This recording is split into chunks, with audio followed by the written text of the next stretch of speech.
And good morning. Time with art or for art or by art. What are we talking about It's a here time today? with art. Movies with Kevin Stein, professor in communication who knows more about movies than anybody I've ever met so far in my life. Wait a minute. It's been a long life. Now you're setting people up to be disappointed. Oh, Like, no. he's never seen this one. Well, everybody has their own, don't they? There's so much out there to consume that you can't possibly watch it all. So I know. And we I've decided. seen a lot, though. Maybe we didn't decide. I sort of decided we would put everything before 2000. Well, we talked about sports movies last time, so we Yeah, we decided to just did. continue it going, but outside of the sports We context. probably missed a couple of the sports movies that we didn't. Maybe think we'll about. hit them. Maybe there's some Maybe they'll hit, pre-2000 ones. My son loved Gene Kelly and Singing in the Rain when he was a little kid. He would dance in the living room to that. And that was in the VCR days, and we had a copy of it on a beta tape, and he would dance around on that. I love Gene Kelly in that, but I loved man, what was the other guy's name? The Yeah, guy that runs up the walls, and The he's other- really funny. It was a But my sister used to perform his whole routine where he does like Moses supposes. She used to have that whole thing down. It was so funny. So Carrie Ann, if you're out there, If you're out there, Carrie Ann, you should be call in and sing it for us. We're live on YouTube and on Thunder 91 today, and so we're glad to have whoever's listening. Hopefully people will discover this and enjoy it. But so I found on the internet, last night at the communication get-together at John Smith's home in New Harmony, Yeah. we were talking about the Blair Witch Project, kind of an internet film.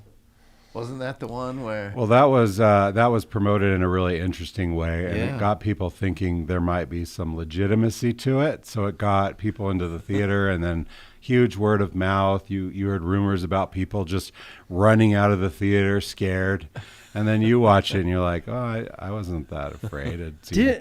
Didn't they make that for like $30,000 It or was something? one of It the was most so- profitable yeah. movies of all time. I heard that one listed, and my Big Fat Greek Wedding is listed as one that Yeah. was made for like $1 million. And That's Slater. Yeah. Yeah. So there was a good kind of guerrilla marketing campaign with that one, but also it gave rise to that whole Yeah.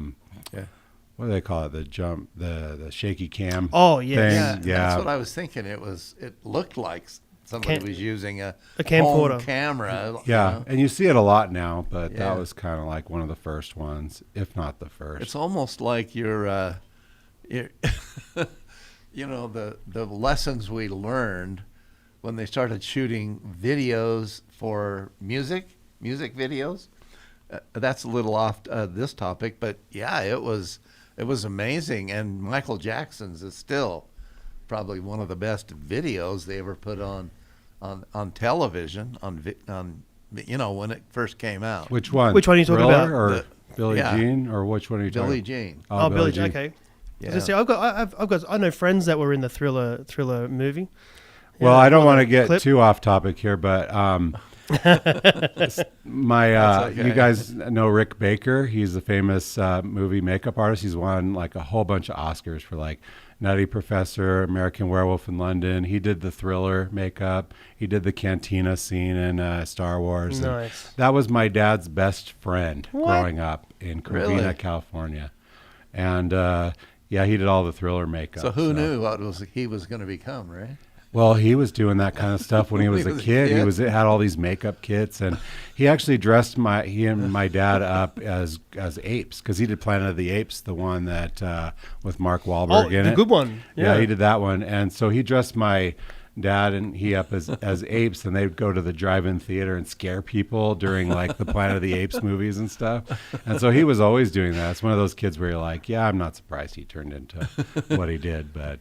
Well, how many Oscars do you think he's won? I think 7 or 8. I don't remember, but he came up one time to Springdale to have dinner with my dad, and my dad, he probably regrets it now, but he invited me to come along. And I talked his ear off for like 5 hours.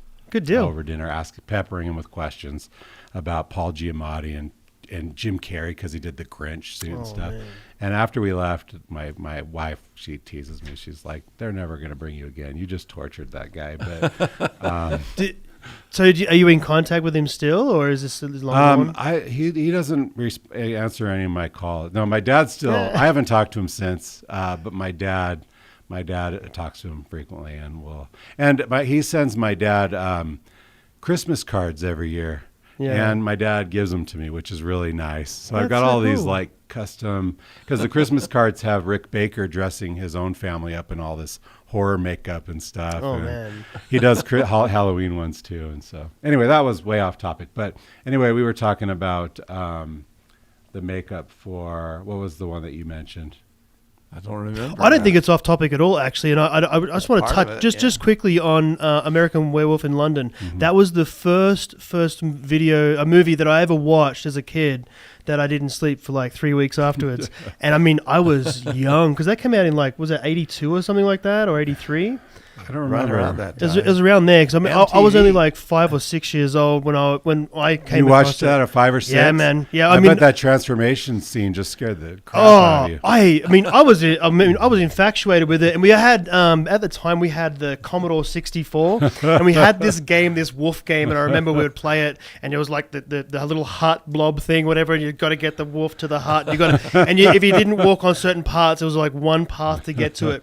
So I put all this together, and it was my little brain just went wild. Don't you miss those old games where the play was all linear? Yes. Like walk from the left to the right. I can't handle all this, first person. It's first person. Yeah, well, I think it's pretty cool though. But things have really changed in terms of. I think Rick Baker got out because things were moving more to like digital stuff, and it's not fun now. I know, and the practical effects are the best. Yep.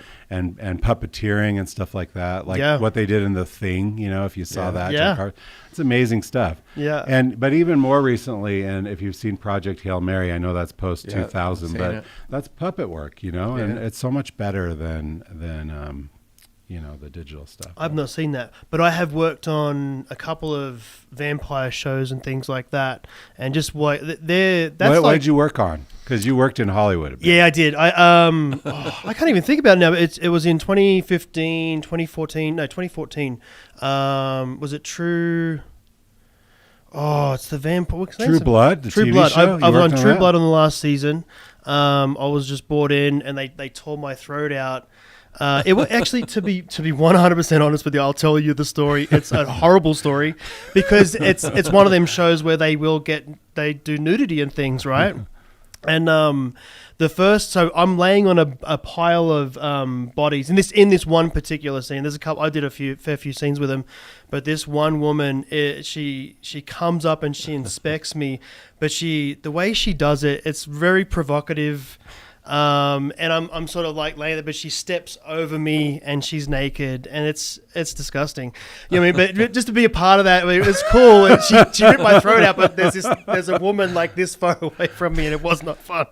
I went home and I said, I told my wife, I was like, how many people have a story like that just in their back pocket? Yeah, right. Yeah. I don't. That's awesome. I worked on that show for those scenes. They called me back. There was 2 episodes that I was in. And I was there for like 2 weeks, and I was getting paid $500 a day. It was amazing. That's that show, and I worked with a couple others. I got Taft Hartley in, and so I can be a part of the union if I want to. And I never joined because once you join, you only do union work, right? Yeah. So it's like super mega hard once you join, but you want that Taft Hartley in your back pocket. So as you give your photo shots and heads and all that out, they want to know, how hard are you to get into union? What's the deal? Do we have to spend there? So I'd always let them know on the bottom of mine, I am Taft Hartley. So I did get a lot of play, actually. That's awesome. Yeah, so there's a little bit of leeway there that they can and can't use you with. It was so cool though, really, really cool. It's fun. It's the fun thing. The thing I will just touch on this too. The one thing I love about Hollywood, I worked there for a few years. I had a few breaks. Nothing crazy ever happened. But once you work with people and you start getting to know, like I started, obviously I did the background work, and then I did some PA work and things like that. And you start getting to know the stars, and you'll see the ones that work all the time. They're really good people. And the ones that you see and you're like, wow, I love that person, and they disappear, not so great. Yeah. So being nice matters in Hollywood. It's not even if you try to be nice, it's that much of a pressure cooker being on set, you'll crack. And that's what usually happens. It's because when it's like a hurry up and wait scenario, right? You're waiting for such a long time, and you're in makeup and all that jazz, and then you got to go, and you'll see the like the producers' sons and things. They come on. They are no actors whatsoever, and it's and go. Why did you go there for? And it's you see them, they lock up. Actually, one producer kicked his son off the thing. He said, "You can do his scene. Bring him in. We'll just change him up a little bit." They put a purple shirt on me, put all this jewelry, and I did one line, and then I ran out or whatever. I did the line that he already did, but because he never showed up the next day either. It was so funny that they do that. This is outside of movies a bit, but part of my research area is studying like scandals and public apologies and image repair. And so I immediately think of these stars that have gone like ballistic, like Christian Bale, remember on the set of Terminator Salvation? There's something wrong with the lighting, I think. And he just a profanity-laced tirade against this guy. And then he came on an interview after to apologize, and he seemed like a reasonable, nice, cool guy. And I just picture him having a really bad day that became really, really public. And like Tom Cruise, I don't know if he's a good guy or not, but like he went crazy on his crew during COVID, for many not times. following rules. And so you're aware of some he's other known things he's too. known like through like the back tour, everyone he's known for it. He'll yell and scream. He but he's in that position, you know what I mean? Like, it's almost lucky that he had no Me Too movement with it, because he would have been sunk. It's like all the other guys, they were like that, and they also did the Me Too thing, which is disgusting. Well, if he slips into my DMs at any time, I'll just ignore him, because you've assured me that he's not a good guy. So. Wait, look, everyone's good when they get what they want, right? So I suppose it's hard to hinge it on them. We never see them in their real life, and you never know. No, that's why I like podcasting so much, because you actually get to sit down with a person. Yeah. And after a half an hour, you they either have more or they don't have anything. Especially if they're built on a house of cards. Yeah, it's true. Yeah, I think the best story that I've ever come across that I've heard about film is what's that movie, The 5 Points, where it was Leonardo DiCaprio? Oh, Gangs of New York. Gangs of New York. Oh my gosh, I love Do you that know movie. that? Do you know the story? No. Of what's his name that played the you just mentioned? The Leonardo DiCaprio Not or Leo, the other one? Daniel Day-Lewis? Daniel Day-Lewis. He played Bill the Butcher. Yeah. So do you know what happened around that time? He hadn't done anything for a couple years. I don't know what exactly the timeline is, but he hadn't done anything for a couple of years. And the thing that he done last, he was doing Hamlet, and I think it was on either in Broadway, it was either in over here or in London or whatever, and he's doing Hamlet, and he swears he's seen his dad. And he was like, "I'm done. I'm out of here." So he leaves, and he says to his agent, "Here's the number you'll get me on. No one else is going to get me. I'm disappearing for a while. Don't send anyone my way." So he disappears. He goes to, I think it was Italy or something like that, and he opens up a little cobble shop. So he's a cobbler. He's making these shoes and things like that for people, and everyone's trying to get a hold of him. No one can get a hold of him, and they wrote this thing, and they're like, "We got to get a hold of Daniel Day-Lewis. What's going on?" They call his agent, and his agent's like, "Oh," he goes, "Look, you need to read this," and then he needs to see this. So he reads it. He says, "Look, he won't even tell me where he's at. I don't even know where he's at, but I got a hunch he's over in this area here." So he gives him all the information, gives him the script. He says, "All right, go do it." So what's the director's name? Scorsese and Leo go over there, and they find him, and they approach him, and they sit down, and they have a meeting about it, and they're in this cobbler shop, and he says, "Yeah, this is a really good script. I'll do it." He goes, "But I need to finish off the shoes I need to get done here, and I want to make you guys a pair of shoes each." Oh, that's cool. And he probably told him, "I want to have a glass eye in the movie that has like an American eagle." Probably did too. Yeah, he has an actor. To me, that's one of the biggest snubs in Oscar history in terms of him not winning the Academy Award for that, because that's one of the scariest performances ever. When he's walking around, pacing around the room with his knives or whatever. Yeah. I was terrified. Like, it's what's alive. he gonna do with that? Yeah. Yeah. The pinch in the out's like really. Did you see that one, Art? Gangs No, I of New didn't see York? it. Oh man, it's such a good and it's How long? It's been a while. Yeah. Yeah. It's pre-2000. It's It pre-2000. qualifies. That's our topic. yeah. I got it in here. I like too. Scorsese movies. That's not one that Yeah. people generally mention at the top of the list, but it's so good. And Liam Neeson's in that at the beginning during the big fight, and It got a lot of big play, didn't it? yeah, Yeah. it gets picked a on good a movie. little bit. Yeah. Cameron Diaz gets picked on a little bit, and that is being the least of the superstar. But she did Yeah. fine, I think. Yeah. But. Yeah, I think we're talking a little bit about like movies that make good money and things like that. I would have to say like Adam Sandler movies, right? Mm-hmm. Their formula. I don't know if they always get good money out of them. I don't know if it's because he knows how to throw the party, and that's what it is. Like when you get really good directors and really good players and all that sort of stuff, and they bring an ensemble in, usually they only show up because it's a good party. Right, it's a fun environment. They're there for a couple of days. I and do they're out. get the sense, and I think I'm not alone in this, but the sense that Adam Sandler might be one of the most well-liked and most popular Hollywood celebrities. Yeah. And they would just want to be around him. He doesn't seem to have any trouble getting people, for some reason, to go to Hawaii with him and film Grown Ups 2 or whatever it might be. I don't know, the tropical location might have something to do with it, but yeah, I mean, I wouldn't mind some bad press if I'm making $1 billion a year or whatever. Yeah. I was working on the Sony lot, and I've done a fair bit of work out there actually. They had all the cars lined out, on this one particular day, and I'm going through and I'm seeing the Ghostbusters car, I'm seeing Breaking Bad car, all these cars, all the show cars out there. I'm like, wow, and then there's a basketball court right over here. So, and I knew the guy, one of the guys that was shooting, like, I'll go over and shoot with him. Not even like 3 minutes later, man, Adam Sandler and a bunch of these dudes are coming out. Hey, guys, want to play some ball? Let's play some ball. He is the nicest guy you'll ever meet, and he's just like us. And you know what? He's a good basketball player, He's too. really good. Yeah, he's really good. He's not scared, too. He actually, every time people pick on him too much, he seems to be like, okay, it's time to come out with a movie to show you my acting chops, because he is a good actor. He was in Jay Kelly just recently with George Clooney, and he was great in Uncut Gems. Did you see that one?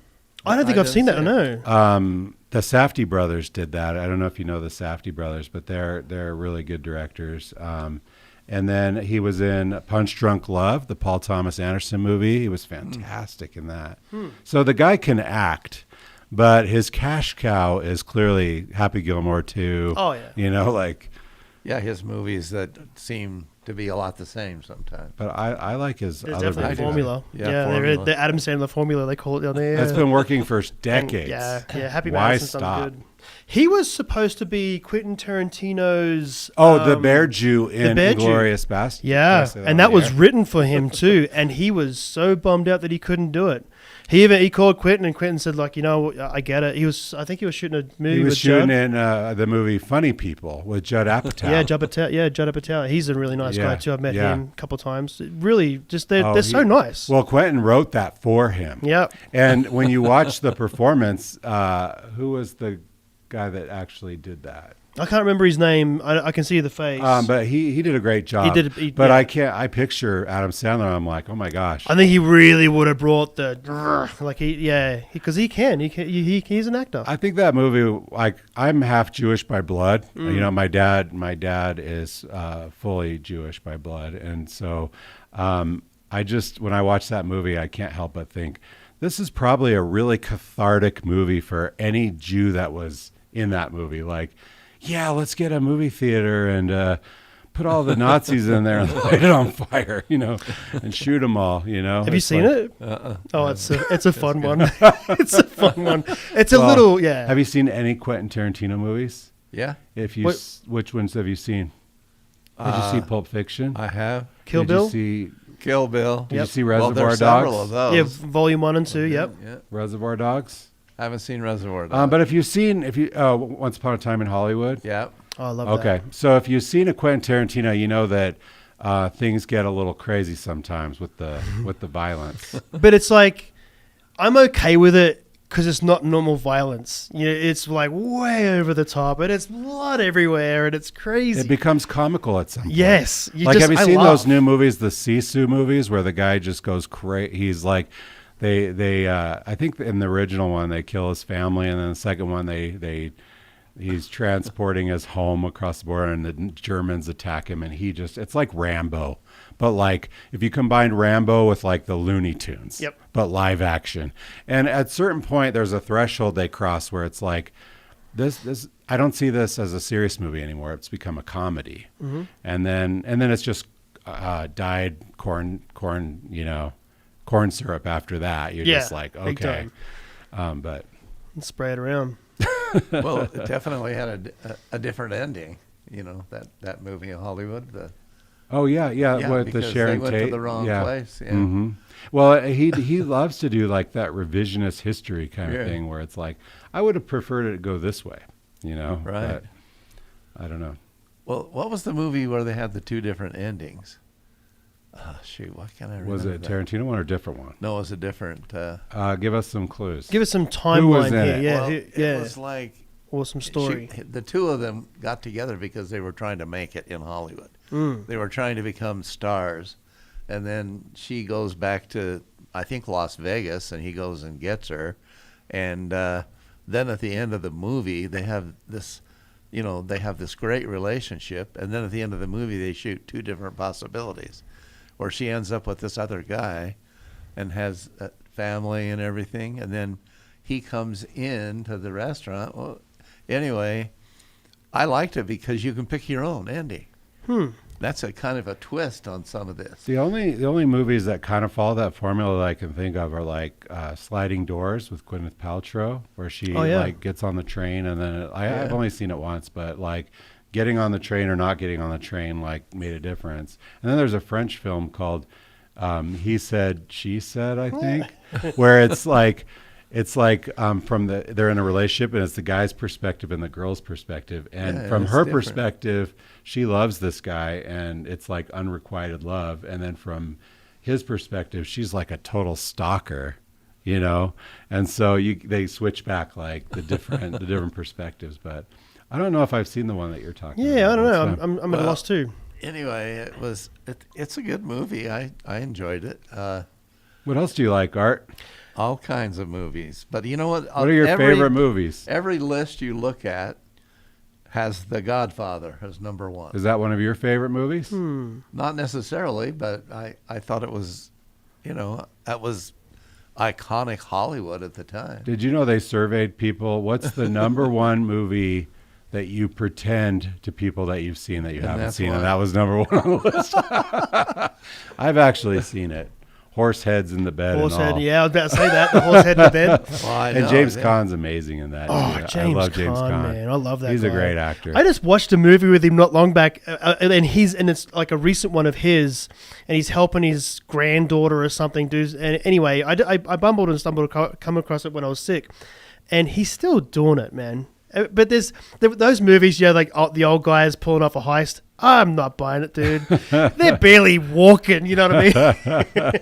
But he played it very well, I think. And even he brought like, oh man, really, am I still doing this? It was I wish I could remember the movie, but you should look it up. It's fun. It's really good. I'll look for that. I love James Caan, and he's apparently a sweet guy too. He was in Wes Anderson. One of his first movies, maybe his first movie, was Bottle Rocket, and he shot it on the cheap. I don't know if you saw that. And they got James Caan to star in their movie for nothing, Wow. just to help him get his start. So he's obviously a sweet guy. But Godfather 2, I would say, is even better than Godfather Yes. 1. A lot of people agree I with think that. so too. And that's the first sequel to ever win Best Picture at the Oscars. And it's only happened one time since then. Do you know what sequel won Best Picture besides The Godfather 2? Would it be Taxi or something like that? No, it was Return of the King, Lord of the Rings one. Oh. Those are the only yeah, two. Yeah. Yeah, and that's on the list. Is that on your list for 99. best movies before 2000? It was Star Wars. They have it on this list in 1999 as the best movie. And It was Star Wars, the Phantom or something? Phantom Menace. Phantom, yeah. I like how he says Star Wars. What the fan? I thought he was going to say something. I thought you were going to say we were going to have to bleep you out, Art. We're gonna have to kick God out of here on his own show. I was thinking that too when I watched really the have movie. to bleep I, me out I, on that I, I slept outside overnight to try to get tickets, and I watched it. And I'm like, what the? I know. I remember when they used to do that. When the first Star Wars was clear back in the 70s, right? 77. And Vicky and I Yeah. did not go with our cousins who went to it. We tended all the kids, so they could go watch Star Wars. And I'm going. You guys took the hit. I was never a big Star Wars fan. Star Wars is important to me because I was born in 75. Yeah. And, some people have memories. My wife has a memory of being in her crib, But my first memory, I'm 50 years old. My first memory was Star Wars, going to the Wow. movies. Yeah. So, yeah, I love it. That's super awesome. I like that. Not as good as your story about naked vampires, like Oh, there's been a few of tearing those your actually. throat out. Yeah. It was fun. It was Being fun. I can't movies, top right? that, no matter what I say. Yeah, being in the under, it was like a den thing or whatever. Underneath, they have some bar or something like that. I've never really watched the show, to be honest with you, and I have friends on the show, so I actually haven't seen it. I just heard about it. It was Yeah. on HBO for a while. yeah. Yeah. I didn't watch it only because whenever, this is going to sound terrible, but whenever they bring like a lot of romantic elements to my zombie and vampire movies, it kind of is like, no, just bring me I want to see 30 Days of Night, where they're stuck in Alaska in the dark and they're trying to survive. That's the kind of vampire movie I want to see. So you Yeah. like the silent movie where they don't talk? Well, that no, one? it doesn't need to be a silent movie, but I don't want them to talk about how much what's the zombie movie where they have like a relationship? She has a relationship with the zombie. And it's got Nicholas Hoult in it. Oh, I don't know, but that's I'm trying to remember, but It's, anyway. it's based on love, right? I think I know the one you're talking about. Sort of I can see the cover of the I never watched it, but I remember reading about it. sort of. It's a like either spin-off, he's a yeah. zombie or he's not a zombie. Yeah. If he's a zombie, then she's dead within minutes, and if he's not a zombie, then I don't want to watch it. Yeah, I think that's don't know. that's fair. Yeah, I always joke whenever we're out watching a movie and like it's clearly it's an action or it's a whatever it is, and then there's a bit of oh look, it's a love story. Oh my goodness, so stupid. most times you can't even have enough time to talk or chat or whatever, I mean, I like a good love story, but I do I have too, to go yeah. in knowing that the genre. It's a love story, They yeah. don't trick me. Yep. Don't do like Tombstone, where you've got like all these subplots where it's like, okay, forward. I actually am gonna make a Tombstone edit of just a hyper masculine Tombstone edit Ooh. that has none of this stuff in it. That'd be fun because you could AI that now. That's possible. I don't need AI. I can edit it. Yeah. There's Adobe Premiere. Do you like editing? You I getting do good? enjoy editing, and I actually, when my kids were younger, I used to edit all the movies for them. I wanted them to see like Saving Private Ryan stuff, but they're like But 12 no. years old, so I would use like the Gaussian blur and track. I love that. Yeah, so I would track the gut spilling out and Yeah. blur them all out. So I do like to edit, but One of my oh sorry, were you going to speak? I was going to say he was going to say what the. Saving Private Ryan in 1998 Yep. did not win the Oscar. You No. know what did? Yeah, Shakespeare in Love. Shakespeare in Love. And you know why? Because Harvey Weinstein, the creep Creepy creep. that's in jail now for rape, undertook this huge Oscar campaign that propelled that movie to victory. And most people now, that's one of the ones they list as being where Let's- the Academy got it wrong. Let's just call it as it is, man. Those Academy Awards, they're all fake. There's no like if they actually took a poll across, hey, here's our website, log in, enter here, we'll send you a free DVD, and we all get to vote on something, then we would really see the winners. Well, because well, honestly, it's not what people loved and what they didn't. It's not a People's Choice Awards. It's Yeah. like we have the MTV Awards and the yeah, but it's you all know, peers. It's all they're peers. peers, and there's some favoritism there. I And- think let the masses talk. I mean, I suppose they do. Whoever wins at the box office. Well, I agree with you in some ways, but it also scares me to turn it over to the masses because then, like, it'll be like Twilight, the #1 movie of the year, and you're like, I don't think so. You know what I mean? As all you're meaning I know as what you who mean. would really vote? I don't want the most popular movie to necessarily be considered the best picture of the year, because I don't think the best film aesthetically is always the best, most The one popular the film public of the year. likes the most. However, I don't think we should reward movies that have a great visual aesthetic but don't have much entertainment value to them. Yep. So that bothers me sometimes when it's just an artistic piece and I could see it's well done, in terms of the shot selection and the editing and stuff, but you don't really enjoy it. That was is it Oblivion with Tom Cruise? Tom Cruise. That was spectacular to watch, but one of the most boring videos I've ever seen. But that's when they had the D box. Remember the seats they're moving, Oh, yeah. and they're doing this. That was kind of cool. They did that to wake you up. It's like Something. halfway through the movie, Yeah, give it a little buzz, Yeah. But like my son loves Terrence Malick, like The Thin Red Line and stuff, and I find his movies to be absolutely beautiful, and I can't even stay awake during them. So It's like me at any theater these days. I'm not like really a Howard Stern guy, but I remember in '93 he was doing a radio show in Vegas, and he said he was so upset that The Piano with Holly Hunter and Harvey Keitel had won Best Picture the same year that The Fugitive came out. Oh. And he's like, you know what? In 30 years, nobody's even going to remember The Piano, but we're all going to still be Fugitive. watching The Fugitive. Yeah, and we do. And we do. So Yeah. he's right. So I agree with you. There's a balance there, though. Yeah. I think sometimes we're picking the wrong movies, but we don't want to turn it. The masses are sometimes. Okay, then They're dumb let's sometimes. let's do this then. Let's turn it over to the theater people of America, and they vote. The theater, but they have to be in industry. I don't know. I don't know. It Because might work better. Yeah, I think so too. theater's so different from They all film. come from theater, though. They all come from theater. And wait, no, they don't. Quentin Or they go Tarantino back to definitely No, did not. He He came worked. from the Blockbuster video. Or He worked at whatever it was. Blockbuster. I don't know if it was a Blockbuster. Yeah, It okay. was a I video could store. be maybe a little fish out of water. You're there. going to see fewer and fewer coming from theater now that the technology that allows filmmaking to happen is so democratized, and like everybody can. Our colleague John Smith, we were just talking about how to change the comm department so that it adapts more to the future, and he was talking about just taking out all those old cameras and setting it up. The things that kids, I don't know why I say kids, young adults can do Yeah. on their phones now.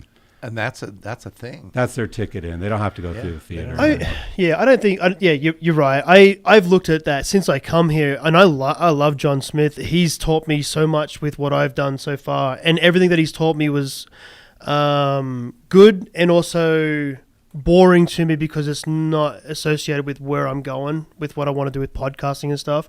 And that's and even coming here, it's like I've pulled out of school to keep doing what I'm doing because I'm kind of learning this on my own, But and honestly, I kind of feel like the comm department really does need a good shake up because no one down there, man, is talking podcasting.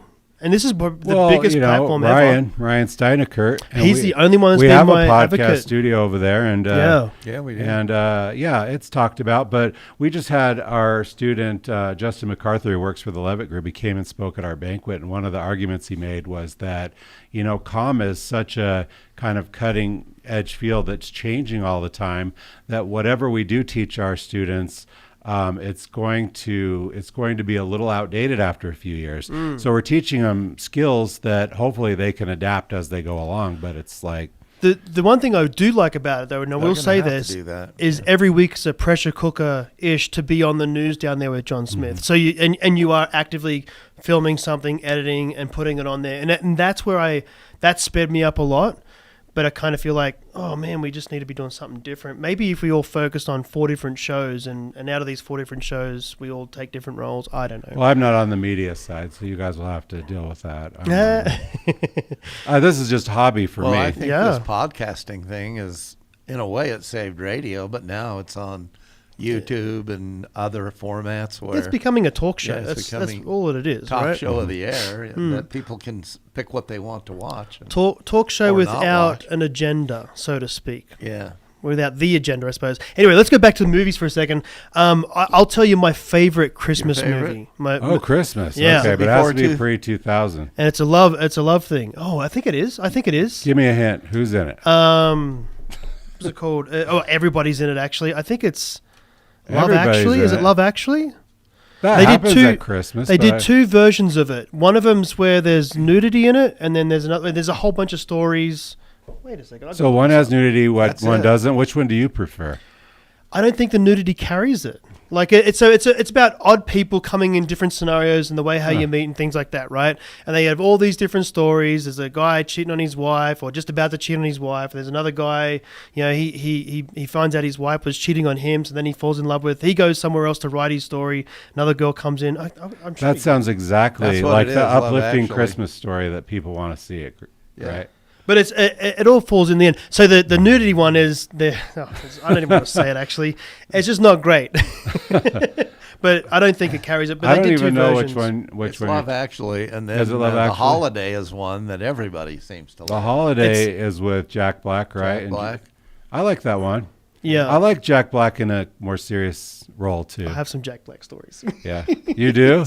I think his Yeah. greatest movie is School of Rock. Myself. Oh, I think- man, I think isn't he that was the best? born I was to going to say play that School role. of Rock. Was, Yeah. and I don't know what year that was made, but it's been a long time We ago. just jumped off of Christmas movies, though. I know. We're just Yeah. all over the place. Let's I'm go- sorry. What's let's your go favorite back and Christmas say movie, Art? The Holiday. That's your favorite Christmas movie? One of them. Oh, I know the Cranks. Christmas with the Cranks? Christmas with the Cranks. I think that has like a 0% Rotten Tomatoes rating, Art. I don't care. I liked it. I don't know what it is, but it's definitely below like 20%. Yeah, but we had a Christmas party and we watched 3 movies: the Love Actually, The Holiday, and the Christmas with the Cranks.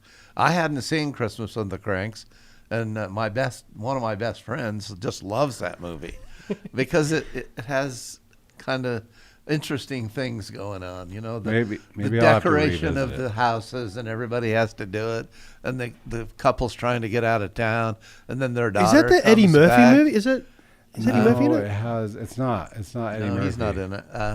But anyway, they're trying to go, and then their daughter comes back. She was going somewhere, and it didn't work out. And she comes back, so they end up having Christmas. But they have a neighbor Tim across Allen. the street that Oh yeah, Tim Allen. Who else is in that?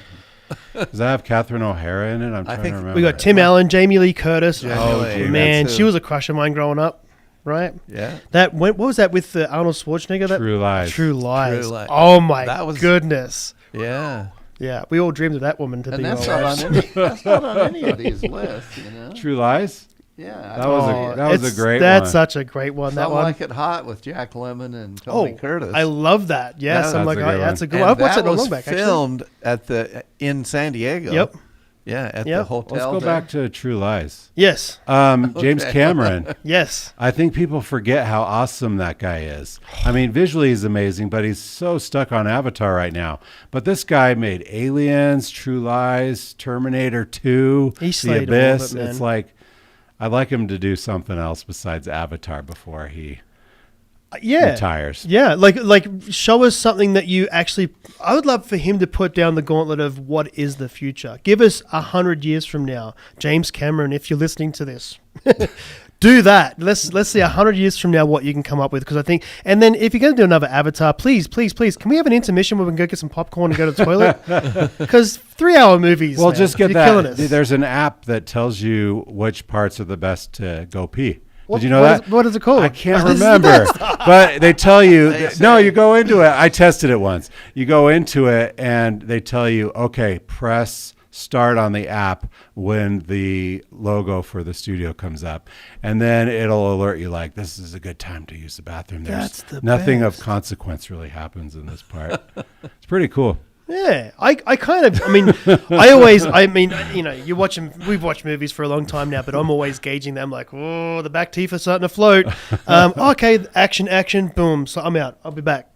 And that's when I go. What is the back teeth are starting to float? Oh, I'm full. I'm up to here. The back Oh. teeth are full. Yeah, I need to go pee. Okay, I never heard that before. It's Yeah. an Australian. Might be an deal. Australian idiom or Yeah. something. What are they? It's the back teeth are floating, or I got to give birth to some politicians. Oh, No. Neither sounds very pleasant, right? Sorry, guys. Sorry for this morning. He'll probably cut that out, right? You're just full of interesting imagery today. But go back to Psycho in 1960. I have to tell you my story. We went to the movie, and my cousin screamed through the whole thing, and then accused me of screaming. I was just sitting there, and it really did scare me in the theater. I've seen it on TV, not so much. But then I went home to my grandmother's house, and they had a place called the Sleeping Porch, and there was another room, and it had these big hangings of all my forefathers in there. Wow. Because grandma and grandpa, they had these big ones. I mean, they were huge. And I had to go sleep in that room. And I kept looking out the windows because there were windows in the back. And I'm going, I'm going to get killed in here or something. You know how kids do. Yeah. I was 12 years old. And I thought that was, and Anthony Hopkins was great in that movie. Anthony Perkins. Perkins. But I would love to see Anthony Hopkins play the role. Well, no, I meant Perkins. We know he can play a scary character. Yeah, well, he has.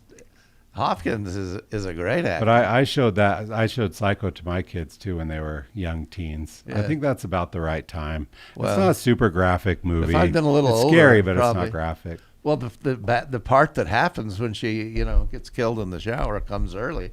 Yeah, and they Just don't like show. you said, she's gone. And they don't show the being in black and white. The blood Black isn't and as white, as yeah. jarring, and they never show like the knife going in No, or it's anything just like that. the- But they have a great matching shot with the blood going down the drain, and then it transitions over to her eye, which is really cool. Well, that's Hitchcock, isn't it? He does a lot of those. Hitchcock.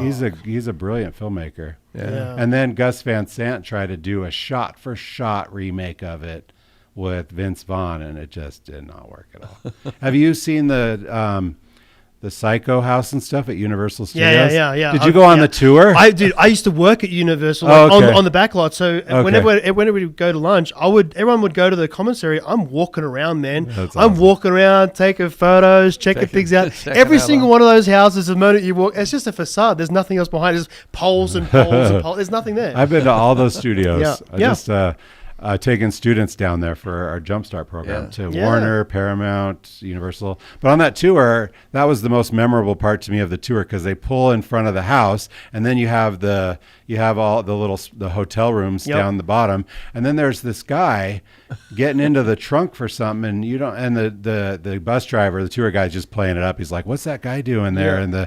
And the guy stands up, and you see it's like an actor playing Anthony Perkins, and he's got a knife, and he holds it up, and he starts walking toward the bus. Yep. And the bus driver's like, "We better get out of here." Yep.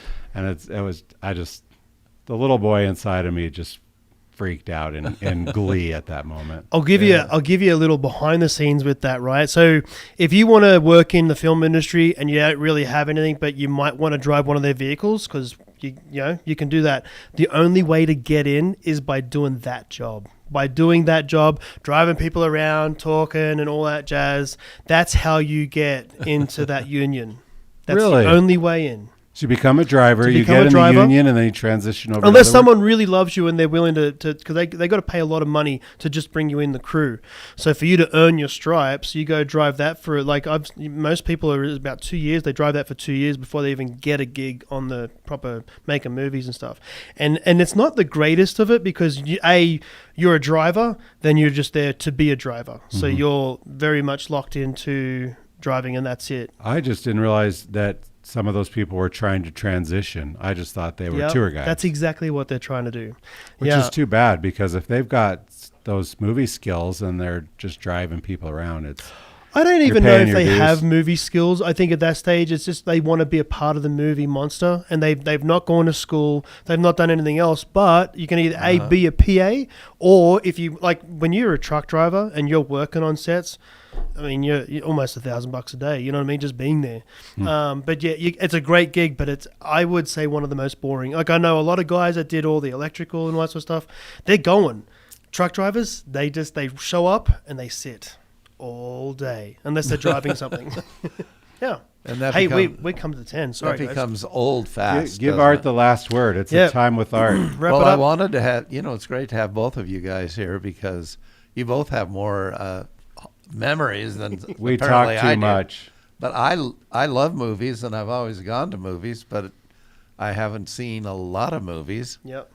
And, now at the theaters here and all over, it's pretty hard to find a PG or PG-13 if you're not going to go to R-rated movies. Yes. And- very, very tricky. And, they have their standards, and they always have. But I was going to say that Mrs. Robinson was a show back in, 1970, 71? And that was Bancroft. rated R. Anne Bancroft, yeah, Mel Brooks' wife, right? Yeah, Dustin Hoffman was great in an early It role was. in that. Love Mel Brooks. Love Yeah. Mel Brooks. Simon and Garfunkel, the soundtrack. I saw Dustin Hoffman in Vegas when I was going to school down there. at Was he UNLV. counting cards? That's what I want to know. And With I just Tom went Cruise? into the.